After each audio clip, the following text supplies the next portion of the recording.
بالنسبه للشعب انا كنطلب من الشعب انه يدير قراءه للدستور الاول ووضعه في مقارنه مع الدستور الثاني. سيجد بان ليس هناك تغيير، بل هناك بعض الامتيازات التي قدمت للاسف للطبقه العليا من جديد. بالنسبه للمطالب ديالنا للاسف ما تمش تحقيق ولو مطلب. مفاهيم خطيره تم استعمالها في الدستور. اذا كنطلب منكم الشعب تحركوا ولو مره في حياتكم، تستغلوا هذه الظروف وتقولوا لا او تقاطعون الدستور. الممنوح ما نبغاه، وعلينا ما يدوزوه، الممنوح ما نبغاه،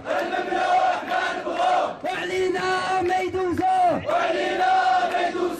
الدستور غنرفضوه، والاستفتاء غنقطعوه، والدستور غنرفضوه، والاستفتاء غنقطعوه، ودستورنا غنكتبوه، ودستورنا غنكتبوه،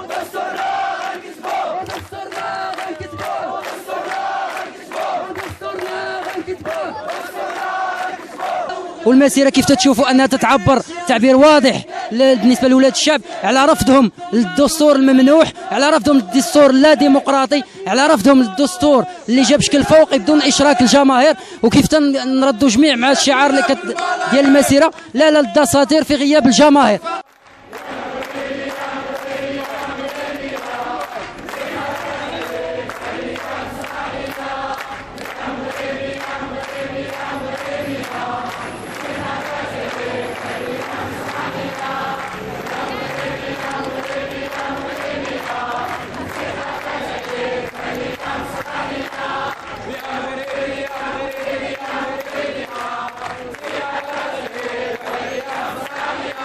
اللي كاين وكاين جوج مسيرات، مسيره شعبيه كتطالب بالحريه والكرامه والعداله الاجتماعيه، ومسيره ديال الاستبداد كتستغل وسائل الاعلام الشعبيه ديال الشعب لكي تعلن استبدادها ولكي تكرس استبدادها. وحنا نشجع حركه 20 فبراير وندعو الشعب المغربي للمشاركه في هذا الرفض الجماعي لهذا الدستور الممنوح، الدستور اللي كيكرس الاستبداد.